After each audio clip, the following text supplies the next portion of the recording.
SIR सरकार जानबूझ के कर रही है, जिसमें तमाम वोटर्स को हटाया जा रहा है। वोट चोरी एक तरह से हो रही है और ये बिल्कुल अन्यायपूर्ण है। और जो समय दिया है बहुत कम है। तमाम लोग परेशान हैं और जो BLO तमाम आत्महत्या तक कर रहे हैं और तमाम BLO अभी फॉर्म तक नहीं बांटे हैं। तो इसलिए अनावश्यक है, तो ये सरकार का खेल है वोट चोरी करने का। इसकी हम कड़ी निंदा करते हैं।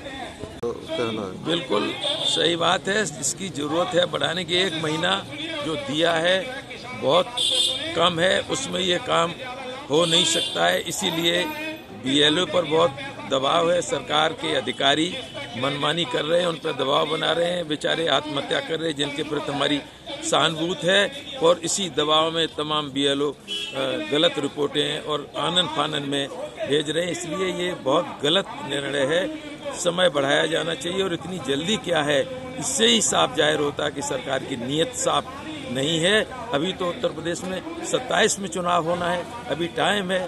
तो इनको टाइम बढ़ाकर और सही तरीके से SIR करना चाहिए। शुद्ध वोटर लिस्ट बने, इसके हम पक्षधर हैं। लेकिन पक्षपातपूर्ण ढंग से नाम काटना ये सरकार का बहुत गलत रवैया है, हम इसकी निंदा करते हैं। अरे ये तो वोट की राजनीति है, सांप्रदायिकता फैला रहे हैं। अल्पसंख्यकों पर ये जानबूझकर टारगेटेड हमला है। 11 साल से केंद्र सरकार में भाजपा है और घुसपैठिए अगर आते हैं तो केंद्र सरकार की गृह मंत्रालय की जिम्मेदारी है।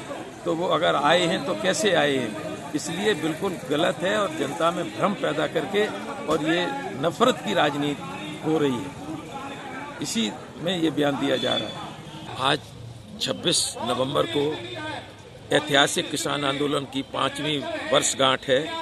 और जब दिल्ली में जो आंदोलन चला था उस समय सरकार ने जो लिखित रूप से वादे किए थे, जिसमें MSP की गारंटी का सवाल, बिजली निजीकरण बिल वापसी का सवाल, कर्जा मुक्ति का सवाल, इस तरह के कई सवाल थे। लेकिन इस सरकार ने उनको पूरा नहीं किया है। किसानों के सामने भारी संकट है, खेती किसानी संकट में है। धान की लूट हो रही है, खादों के लिए लोग परेशान हैं।